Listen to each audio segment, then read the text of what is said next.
안녕하세요. 안녕하세요. 예. 오늘은 사순절 마지막 주일이고요. 사순절이 이제 여섯 주간이 있는데 마지막 주일은 종려주일이라고 부릅니다.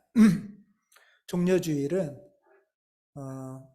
오늘 이제 예수께서 예루살렘으로 들어가는 것을 기념하는 주일입니다. 지도를 잠깐 보실까요? 지도가 보이시면 원래 이스라엘이 이렇게 길쭉하게 생겼는데요. 저 지도에 보면은 갈릴리라고 써 있죠. 갈릴리가 오른쪽 위쪽에 있어요. 갈릴리 동네가 약간 무슨 색이라고 해야 될지 모르겠네요. 초록 같은 지역이 갈릴리예요. 예. 그리고 그 옆에 이제 갈릴리 호수가 있어요. 예수님이 활동하시던 지역이 주로 이 지역이었습니다. 예. 갈릴리 지역에서 주로 활동을 하시고, 그 밑에 이제 사마리아라는 동네를 거쳐서 쭉 내려오면 사해 옆에 예루살렘이 있어요. 이렇게 보이시나요? 예. 너무 작아요. 예. 이걸로 하면 좀 크게 보여요? 아니 마우스를 가르쳐 주시면 커서 이거가 가능하군요. 여기가 갈릴리.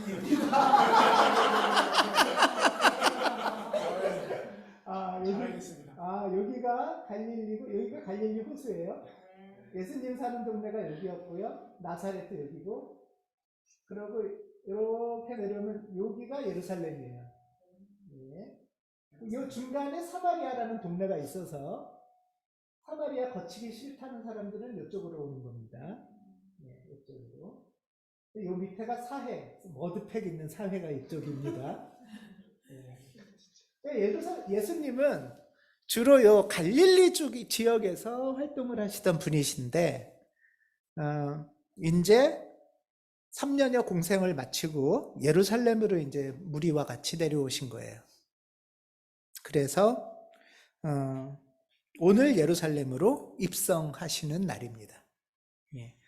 그리고 이제 문자적으로는 이번 주 목요일 그러니까 혼자 오시는 게 아니라 예수님은 늘 일행들 제자들하고 같이 움직이시는데 이 목요일 날 이제 마지막 제자들하고 식사를 하시고 마지막 최후의 만찬인 거죠. 그게 식사를 하시고 그리고 제자들 발을 씻겨주시고 그래서 세족 목요일입니다.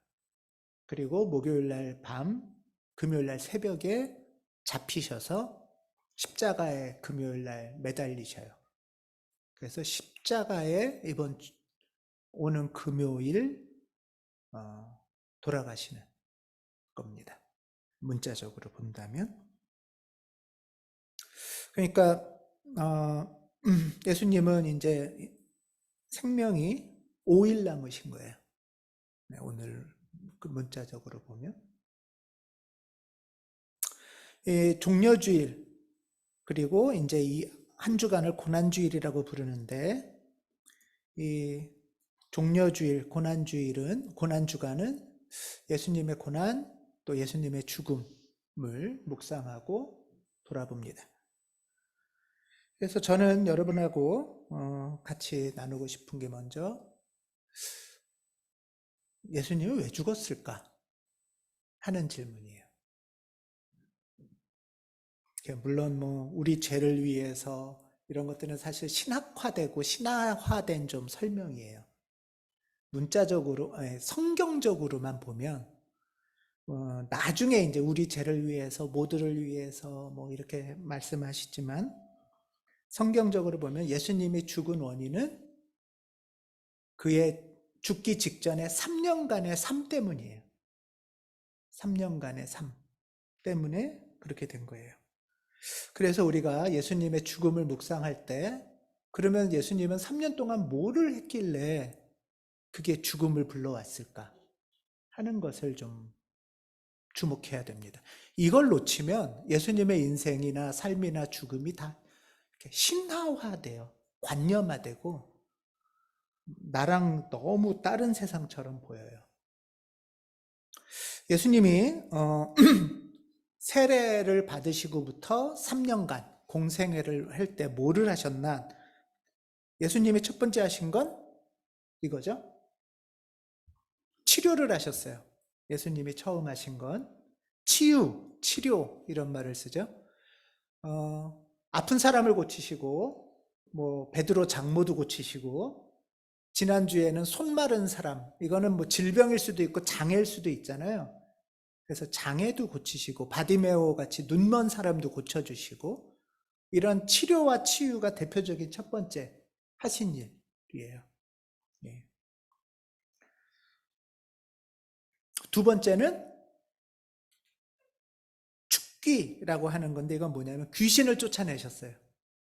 귀신 들린 사람에게서부터 귀신을 쫓아내는 얘기가 성경에 많이 나오죠. 예. 회당에서 귀신 들린 사람을 귀신을 쫓아냈다. 또 거라사 지방에 군대 귀신 들린 귀신을 쫓아냈다. 이런 이야기가 성경에는 굉장히 많이 나와요. 그리고 세 번째는 급식이라는 말이 웃긴데 축기, 급식, 치유 이게 다 한문이라 먹을 거를 주셨다는 뜻이에요. 먹을 거. 굶주린 사람한테 먹을 거를 주신 대표적인 얘기가 오병이어 같은 거죠. 오병이어. 또 먹을 것만 준 것을 넘어서 먹고 마시는 잔치도 많이 하셨어요. 예수님이 주로 많이 하신 게. 그래서 성경에 보면 먹고 마시기를 즐겨하는 자다 이런 평가를 받았다는 얘기도 있어요.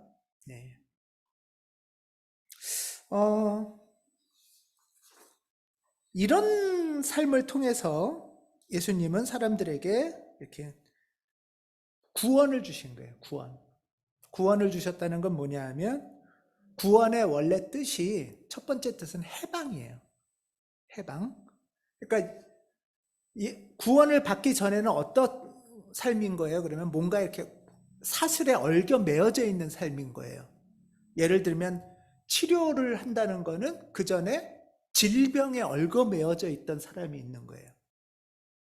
질병에 얽어 매어져 있는데 그 질병의 끈을 풀어서 해방시켜 주신 거예요. 그게 구원이에요. 귀신 들렸다고 하는 것도 귀신에 사로잡혀서 귀신이 하라는 대로 끌려다니는 거죠.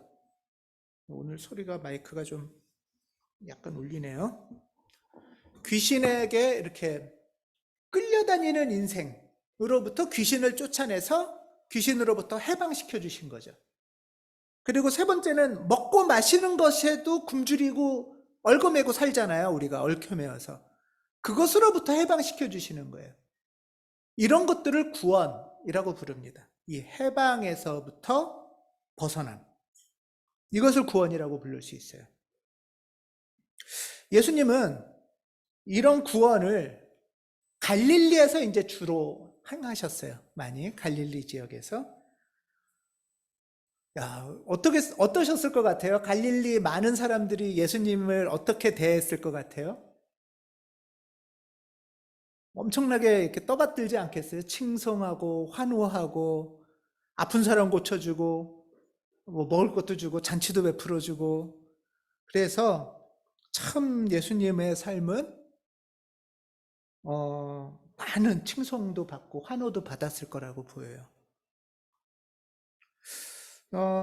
그리고 이제 여기서 한 가지 더가 있어요. 한 가지 더가 바로 네 번째가 가르침입니다. 이런 거를 하시면서 예수님께서는 늘 이렇게 가르침을 주셨어요. 지난주일 말씀에 오늘 성시교독에서도 나눴던 말씀에 보면 손 마른 사람을 고쳐주셨잖아요. 치료를 하신 거죠. 근데 치료를 하셨는데 언제 하셨죠? 해필 안식일에. 그렇게 응급 환자도 아닌데. 어디서 하셨죠? 회당에서. 안 보인 데서 했으면 좋았을 텐데. 이거는 단순한 치료를 넘어서 가르침의 행동이신 거예요. 많은 사람들을 보게 하신 거예요.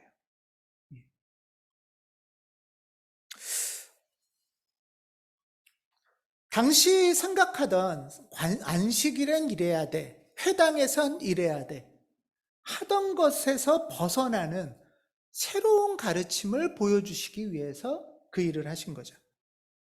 사실 이 앞에 치유, 죽기, 급식도 모두 새로운 가르침의 세상을 여신 거예요. 그래서 예수께서는 세 가지와 더불어 굉장히 중요한 게 바로 새로운 가르침을 하신 겁니다.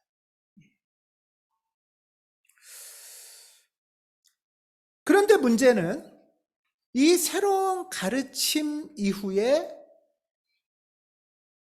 예수를 죽일 모의를 했다 하는 얘기가 나와요. 결국 그의 새로운 가르침이 사람들로부터 미움을 받고 죽음으로 몰아간 것인 거죠. 아마 그가 가르치진 않고 앞에 것만 했다면 어땠을까요? 저는 그런 생각을 해봐요. 엄청나게 인기를 끌지 않았을까? 그렇지 않아요? 예, 아픈데 치료해줘. 그러고 끝나. 귀신 쫓아주고 먹을 거 주고 잔치 베풀어주고는 끝나. 그러면 아마 계속 환송받고 환호받고 고맙다는 소리만 들었을 거예요. 근데 예수께서는 거기서 멈추지 않고 사실은 이 세 가지도 전부 다 새로운 가르침을 해주기 위해서 한 것이라는 거죠. 왜냐하면 이 한 사람이 질병으로부터 온전히 해방되려면, 귀신으로부터 해방되고 굶주림으로부터 해방되려면 단순히 이 한 사람만 치료해줘 가지고는 해방이 안 되는 거예요. 이 사람을 둘러싼 이 사람의 생각과 더불어 이 주변의 많은 사람들의 사고와 습관이 바뀌어야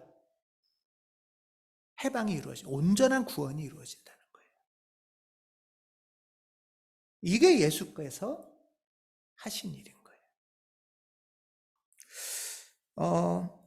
우리 지난 주일 그 손 마른 사람을 예수께서 안식일 날 고친 내용이 지난 주일의 말씀이었죠. 그리고 오늘 성시교독의 말씀인데 지난 주일에 그 말씀을 갖고 우리가 같이 묵상도 나눴었어요. 그 묵상 나눔 중에 여러분들이 나눠주신 말씀 중에 저한테도 이렇게 다가온 내용이 있었는데 뭐냐 하면 이 손 마른 사람은 어떤 기분일까? 어떨 것 같으세요? 손 마른 사람의 기분? 장애가 치료됐어요. 예수님 덕분에. 얼마나 행복하겠어요. 그렇죠? 장애가 치료됐으니까.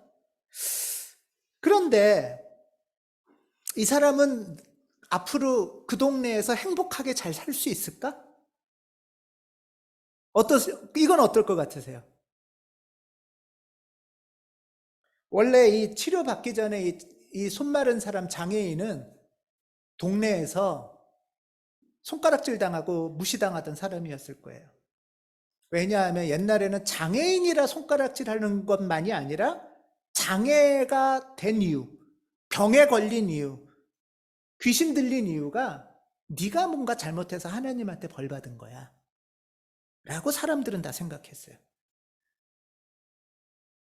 그래서 너는 이렇게 살아도 괜찮아 하면서 그 동네에서 살던 사람일 거고요. 그래서 이 사람마저도 그래 내가 이렇게 사는 게 뭔가 내가 나쁜 놈인가 보다. 그래서 하나님으로부터도 나는 버림받았다. 아무 희망 없이 그냥 이러면서 살았다가 안식일에 예수님으로부터 손치료를 받았어요. 전혀 새로운 하나님을 만난 거죠. 이 사람 아마 이랬을 거예요. 하나님이 나를 좋아한다고? 하나님이 나를 이걸 치료해 준다고? 그러면 내가 잘못하거나 지었다고 한 죄도 다 용서되고 새로운 인생이 열리는 거야? 이런 날이 안식일의 사건인데 문제는 월요일 날부터 안식일 지나고 우리로 치면 주일이죠. 그 동네에서 계속 살아야 돼요, 이 사람. 그 동네 사람들은 예수를 죽이려고 하고 시작했어요. 근데 너도 예수랑 한 통속이야? 너도 안식일법 어기고 손났다고 지금 자랑하고 있어, 네가?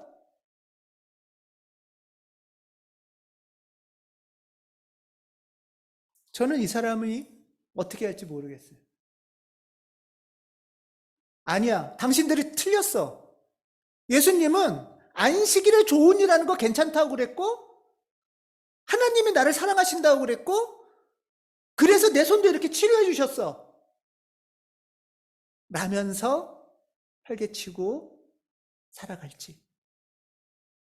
아니면 나은 손을 숨기고 더 눈치 보면서 아유, 고쳐주지 말지 차라리. 왜 고쳐가지고 장애도 힘들었는데 이것도 새로운 고통이야.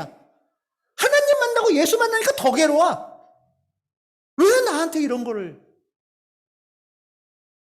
하며 살지? 이런 질문이 드는 거예요.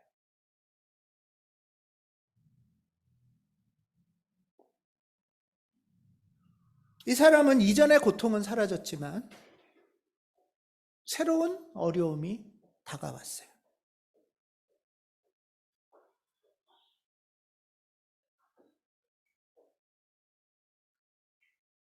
좋아해야만 될지, 더 괴로울지,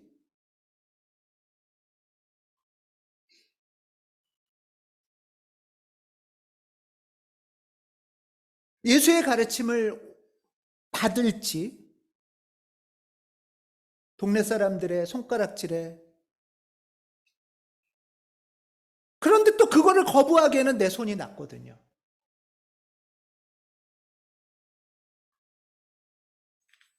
저는 그 손 마른 사람의 고통과 어쩌면 고난, 우왕좌왕하는 그 질문이 우리에게도 있지 않을까, 이런 생각을 해봅니다. 예수는 이 손 하나를 몰래 고쳐준다고 이 사람이 행복하지 않을 거라는 걸 알아요. 그런다고 구원이 되는 게 아닌 거예요. 사실 이 손 마른 사람한테 더 어려운 거는 남들의 손가락질이나 무시가 아니라 그게 너무 내면화돼서 남들이 뭐라고 하든 그래, 나는 뭔가 나쁜 놈인가 봐. 그러니 하나님도 날 버렸지. 이렇게 사는 거는 너무 당연할 거야. 라는 거에 온전히 그냥 가둬져서 살던 인생이었을 수 있거든요. 손 고쳐가지고는 네 인생이 해결 안 난다. 손 고쳐가지고는 네가 해방을 못 만난다. 라는 것을 예수는 아시고 이 사람을 둘러싼 동네 사람들 뿐만 아니라 이 사람 자체에게도 안식일에 하나님이 너한테 선한 일을 하실 거라는 새로운 도전, 새로운 가르침이 이를 구원의 세상으로 이끄는 문이 될 거라는 것을 예수께서는 아신 거예요.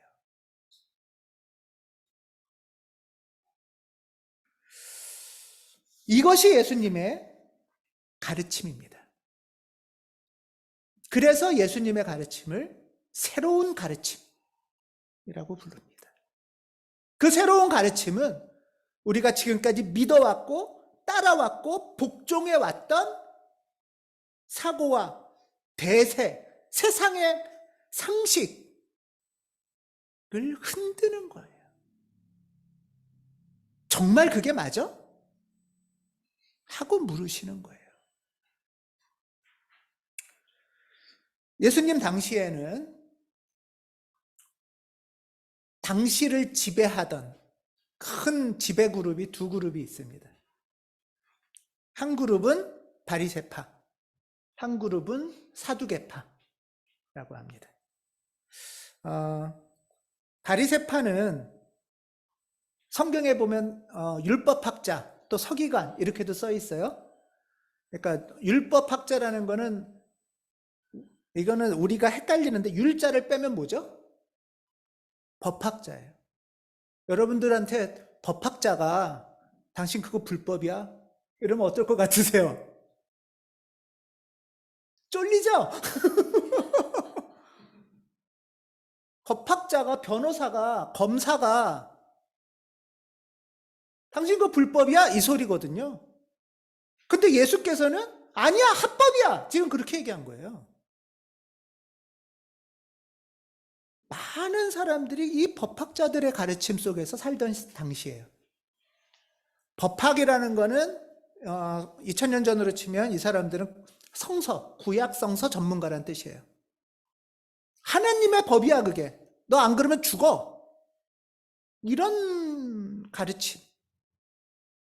그리고 이 바리새파들이 서기관이라고도 번역되는, 서기는 뭐 하는 사람이에요?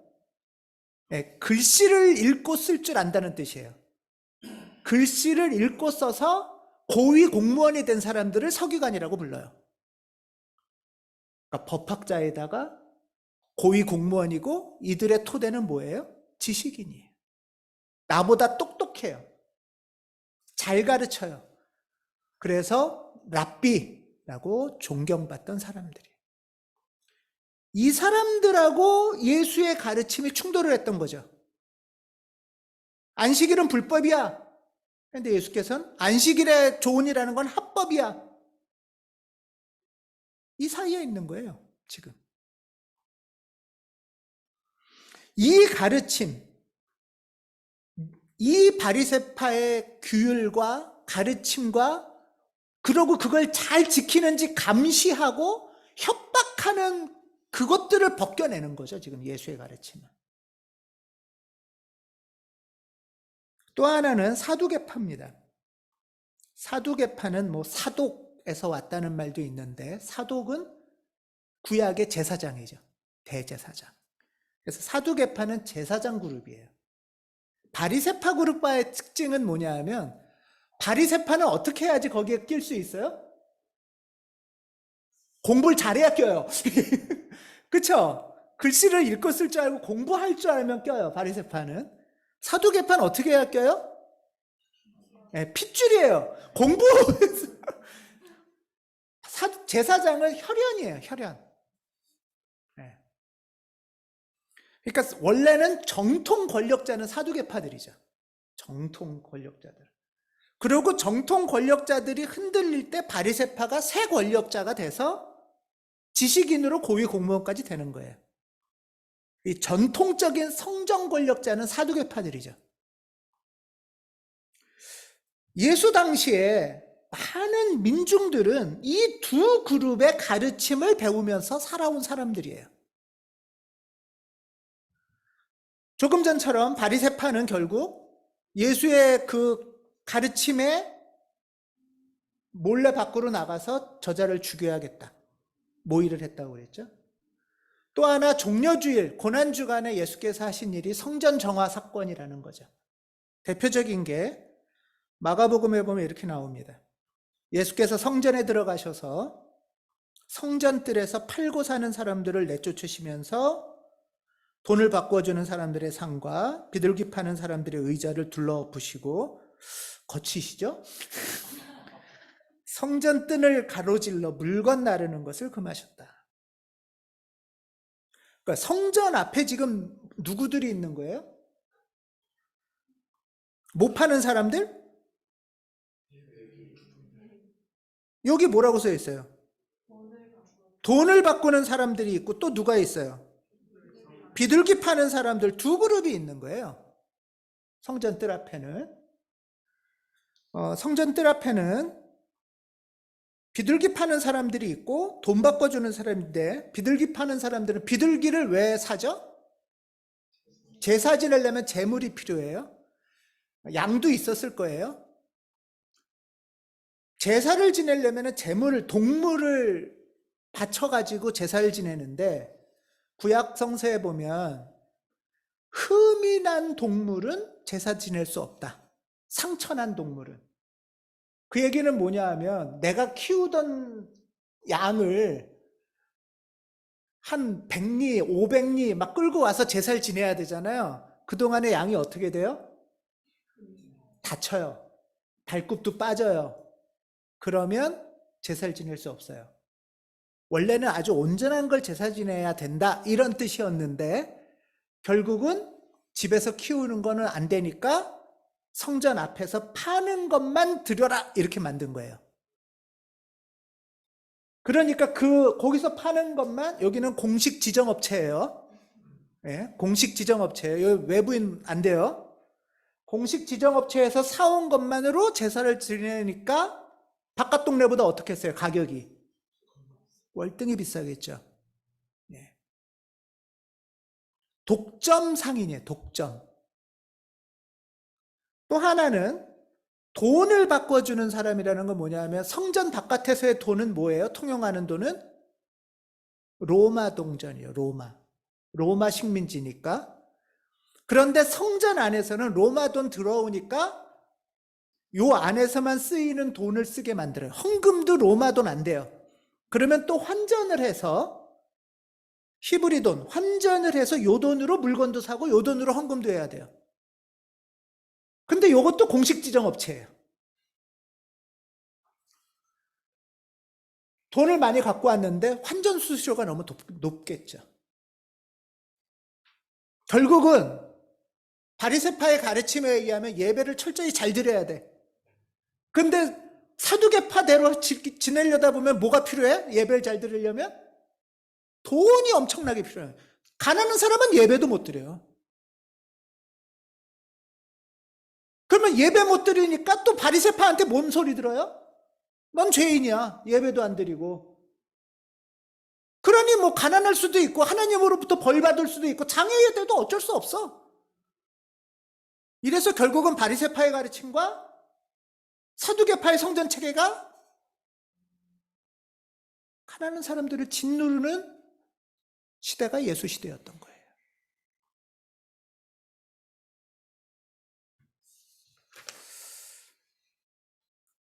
이런 시대에 예수께서 가르치시는 거예요.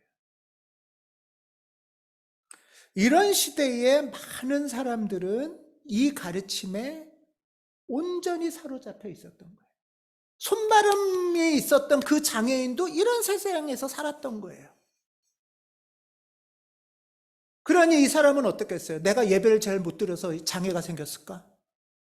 그러려면 예배 드리려면 돈이 많아야 되는데 돈도 없고, 아유, 하나님한테 벌 받았나 보다.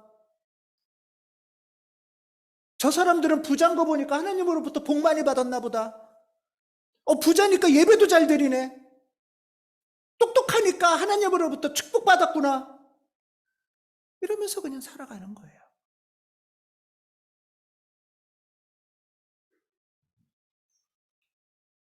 여러분 혹시 헤게모니라는 말 들어보셨나요? 헤게모니. 헤게모니라는 것은 1900년대 초에 이탈리 사상가인 안토니오 그람시가 이렇게 널리 퍼뜨린 말이에요. 헤게모니란 말이. 이 사람은 뭘 연구한 사람이냐 하면, 지배를 받는 사람들, 지배하는 사람이 있고 지배받는 사람이 있죠.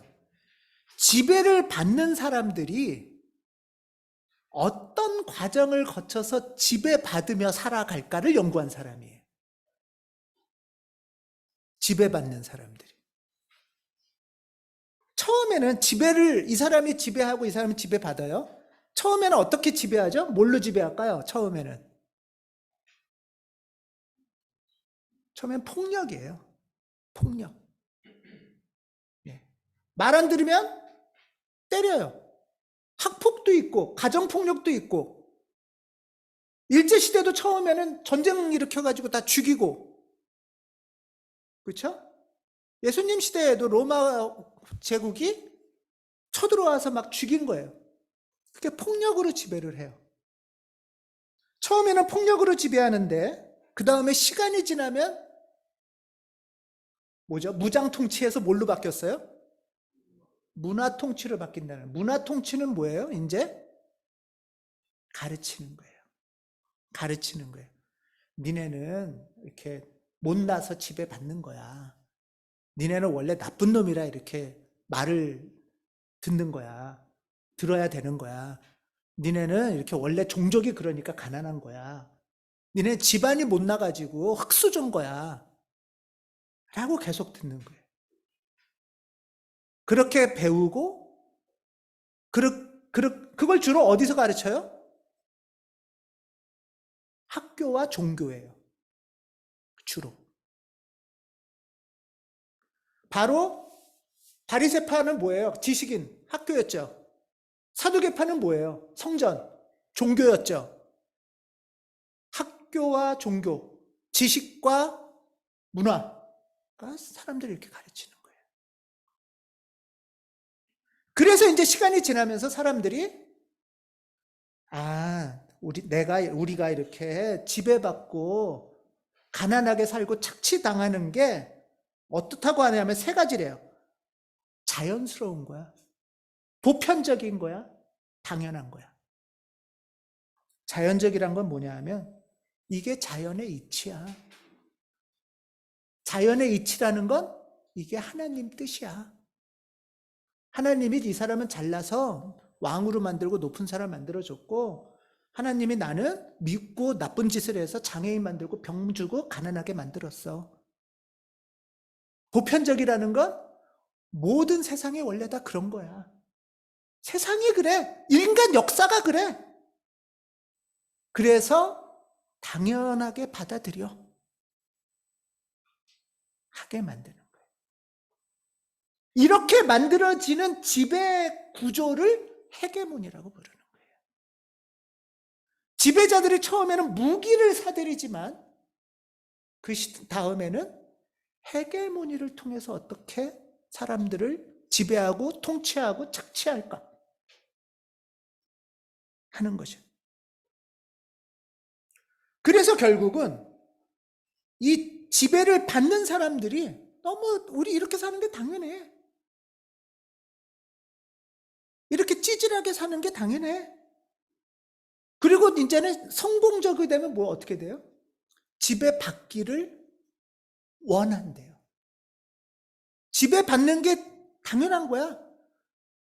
예를 들면 힘센 남자한테 여자가 지배받는 게 당연한 거야. 똑똑한 사람한테 우리들이 지배받는 게 당연한 거야. 그리고 지배를 받을 때 마음의 안정감이 생긴대요. 지배를 받을 때.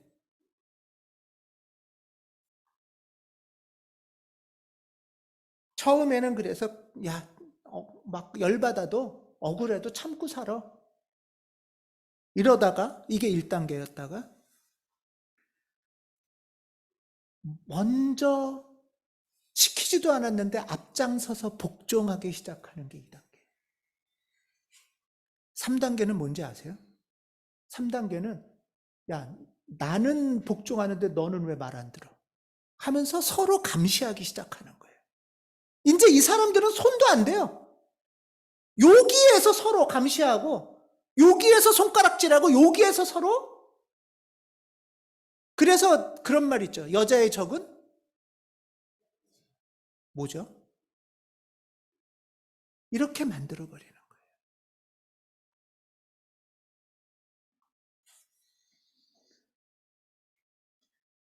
이걸 뭐라고 부르냐 하면 오늘 본문에 얘기하는 종살이의 영이라고 불러요. 종살이의 영. 종살이의 영이 그 시대를, 그 지역을 온통 장악하는 거예요. 이것을 발터 윙크라는 신학자는 뭐라고 부르냐면 바로 사탄의 계략이라고 불러요. 이게 바로 사탄이 우리를 지배하는 방식이라는 거죠. 그리고 이것을 현대적으로 설명해 준 용어가 바로 지배적 헤게모니라는 거예요. 결국 여기에 이렇게 사로잡혔을 때 1930년대, 40년대부터 에릭 프롬이라는 실학자는 아니고 에릭 프롬이라는 사회학자가 있는데 이 사람이 이런 책을 썼어요. 자유로부터의 도피. 자유로부터 어떻게 한다고요? 도망간다는 거예요. 여러분들은 자유를 원하세요? 아니면은 같이 그냥 늪에서 같이 뒹굴면서 사는 걸 원하세요? 이거를 학문적으로 분석하고 선언하고 쓴 제목이 자유로부터의 도피예요. 이 헤게모니에 철저히 세뇌된 사람들은, 우리들은 해방이나 자유를 줘도 거부하고 두려워하고 자유로부터 도망간다는 거예요. 그리고 그것에 종노릇하기를 원하고 종노릇할 우상을 찾아다닌다는 거예요. 왜 이 연구를 했냐? 그러다가 찾아다닌 우상이 누구냐 하면 히틀러였던 거예요. 히틀러한테 왜 독일인들이 다 그렇게 복종을 했느냐? 그걸 연구한 거거든요.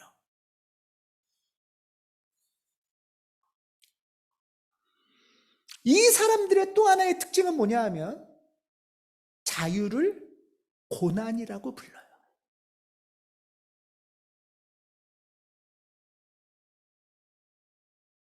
손마른 사람들이, 이 사람이 고침을 받고 나서부터 살아야 될 삶이 고난일 수 있잖아요.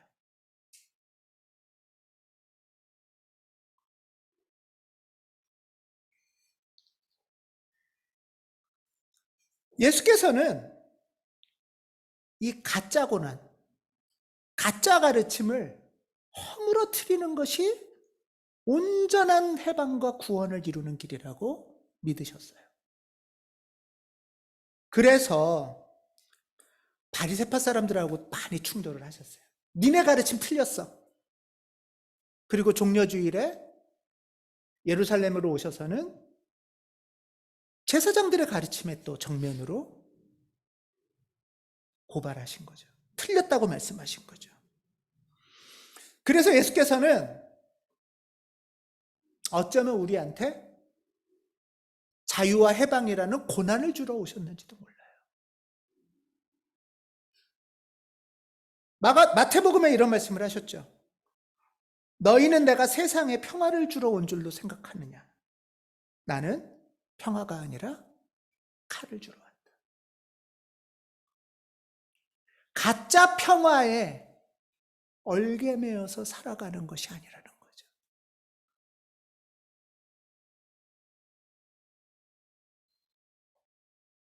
알코올 중독 남편을 준 주폭 가족, 또 아내, 자녀. 옛날에는 이혼하기가 굉장히 어려웠죠.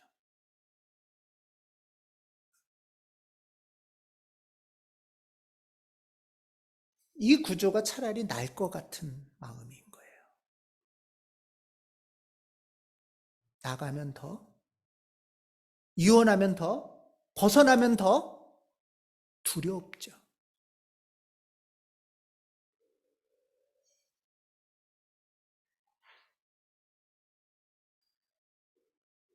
그것은 심리학적으로도 그렇고 상담에서도 많이 분석되던 이야기죠.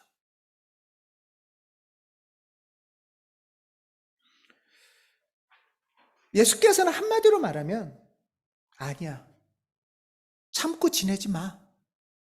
하나님이 그러라고 한 거 아니야. 라고 얘기하시는 거예요. 그리고 오늘 그것을 가르쳐 주시려고 예루살렘으로 들어가시는 거죠.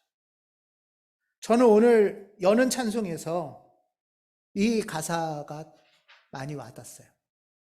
뜻없이 무릎 꿇는 그 복종 아니요.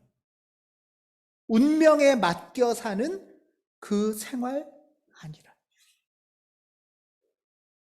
저는 예수께서 하나님에게 배운 가르침이 그거고 그것이 예수의 인생이었다고 저는 생각을 해요. 혼자 상상도 해봐요. 나 같으면 갈릴리에 그냥 계속 있을 것 같아요. 이 정도면 얼마나 호의호식하고 인정받고 고맙다는 소리 들으면서 살 텐데 뭐 예루살렘까지 갈까?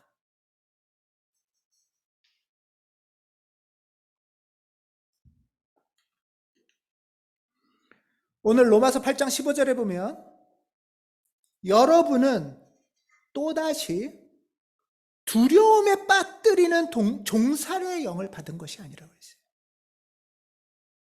이 헤게몬이라는 건 뭐냐 하면 두려움에 빠뜨리는 종살이의 영이에요. 종살이를 해요. 노예 노릇을 하며 살아요. 근데 거기서 벗어나면 어떻게 돼요? 무슨 일이 날 것 같은 두려움에 사로잡히죠.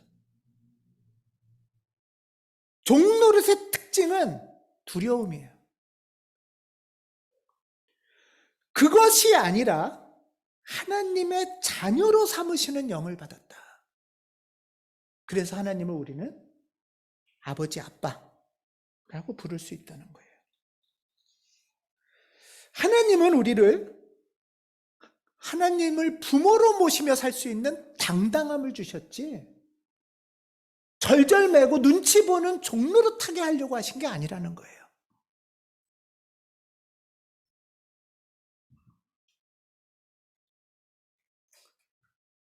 예수를 만나서 다가오는 새로운 자유는 세상의 저항은 잘못된 저항이 아니에요. 잘못된 고난이 아니에요. 그런 면에서.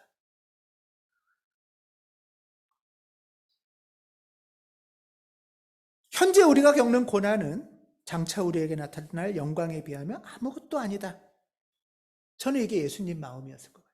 내가 하나님의 가르침을 전하면 저항을 받을 거야. 내가 예루살렘으로 가면 더 큰 저항을 받을 거야. 라는 걸 알지만 장차 하나님이 주실 것에 비하면 아무것도 아니라고 생각하고 그는 고난을 예측했지만 피하지 않고 고난을 뚫고 지나가는 삶을 살았다고 저는 생각을 해요. 그러면서 우리에게 말씀합니다. 우리는 이제 종노릇하는 영이 아니라 뭐예요? 하나님의 자녀죠. 하나님의 자녀니까 되게 재미있는 표현이 있어요. 뭐라고 그래요? 우리를? 상속자라고 해요. 상속자. 하나님의 재산도 물려받을 거예요. 우리가. 상속자인데 그냥 단독 상속자가 아니라 맨 밑에 보면 뭐요? 그리스도와 더불어 공동 상속자예요. 공동 상속자이기 때문에 우리가 그리스도와 함께 영광을 받으려고 그와 함께 모두 받아요? 고난도 받아요.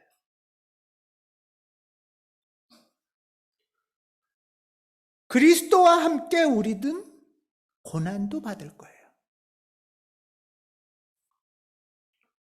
이 고난은 어떤 고난일까? 생각을 해봅니다.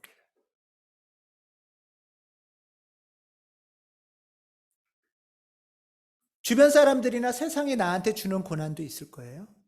야, 너 뭐 혼자 잘났다고 그러냐? 너 그렇게 살면은 죽어. 그거, 야, 자연, 아까 말했죠. 세상이 그런 거 아니야. 자연의 이치가 그게 아니야. 남들 다 그렇게 살아.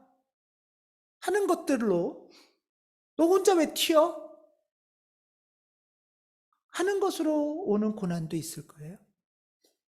근데 저는 그거보다 더 큰 고난은 내 안에서 계속 올라오는 이야기들이라고 생각해요. 이래도 될까? 이거 정말 괜찮을까? 그냥 갈릴리에 계속 있으면 안 될까? 이런 거예요.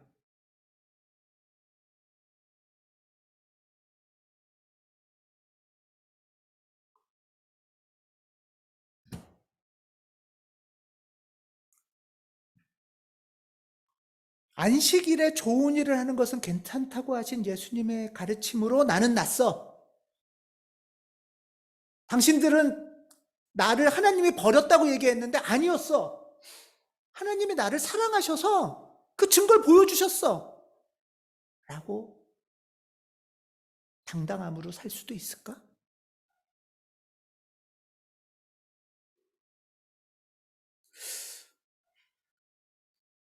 종려주일에 저는 이 질문을 먼저 해봅니다. 예수의 삶은 좋은 삶이었을까?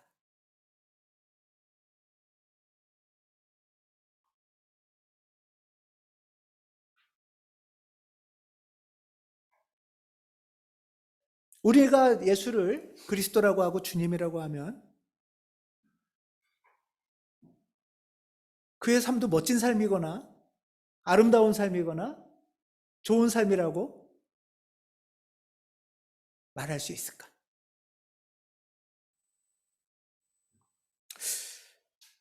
예수의 삶은 비록 고난을 만나는 삶이었지만 그 고난에 다가올 고난이 무서워서 도망가거나 회피하지 않고 담담히 하나님을 품고 걸어간 삶이었습니다. 그의 삶은 아픈 사람들에게, 짓눌린 사람들에게 해방과 자유를 설문하는 그런 삶이었습니다.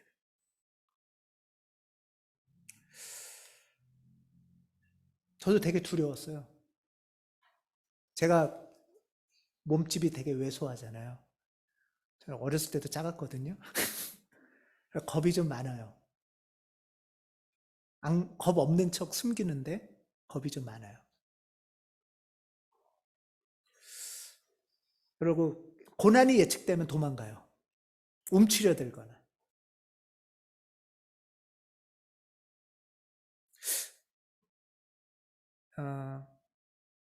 잘 모르겠어요. 아직도 예수의 삶이 아름다운 삶이고 좋은 삶이라고 말하는 게 되게 두려워요. 그런데 주님한테 기도하고 배우면서 아마 처음 좀 공식적으로 말하는 것 같아요. 그분의 삶이 아름다운 삶이었구나. 20대 땐 되게 막 울었거든요, 이런 걸로. 무서워서. 그리고 이제 저한테 물어요. 나는 어떤 삶을 살다가 죽을까?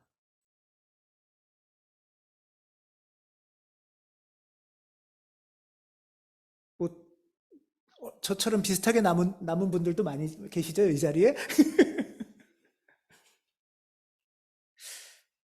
고난이 없어야 좋은 삶은 아닙니다. 때로는 고난을 꼭 만나야 되는 과정도 있죠. 아마 예수의 삶은 꼭 고난을 만나야 되는 삶이었을 거라고 봐요. 왜냐하면 그들과 다른 얘기를 해야 됐기 때문에.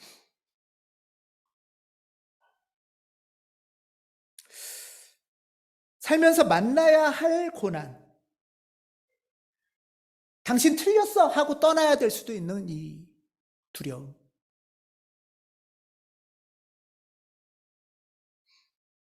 대세가 안 그래 하는데 혼자 하나님 앞으로 홀로 나갈 수밖에 없는 그 걸음. 저는 그 걸음이 우리를 구원으로 이끄신 예수의 삶이었다고 믿습니다.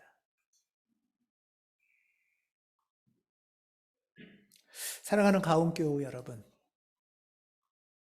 우리 이미 부르심에 응답해서 이 자리까지 주님을 따라 나온 좋은 땅입니다. 두 마음을 끌려서 우왕좌왕하지 말고 좋은 몫을 혼자 두렵고 약하니 좋은 것, 성령님을 구합시다. 우리를 위해 좋은 일을 하신 예수께 감사하고 그의 초대에 용기 있게 응답합시다.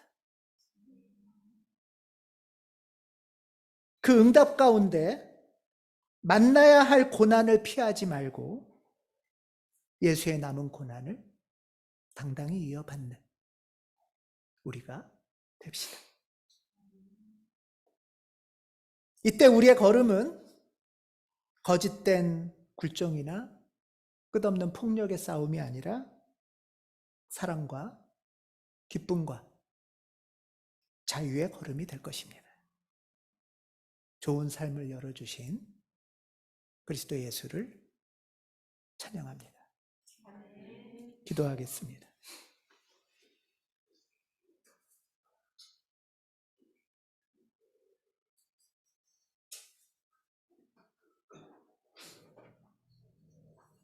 주님, 우리의 마음을 드립니다.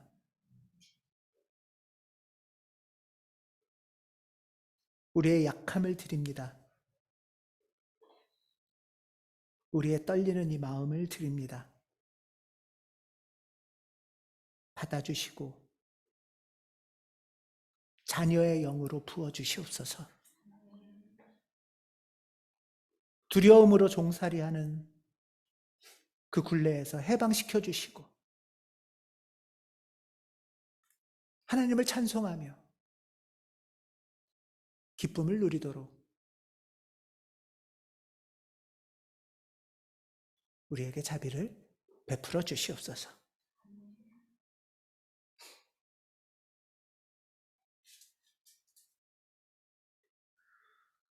뜻없이 무릎 꿇지 않고 운명이라며 체념하지 않고 걸어가신 주님을 따라가도록 인도하여 주시옵소서. 주 예수 그리스도 이름으로 기도합니다. 아멘.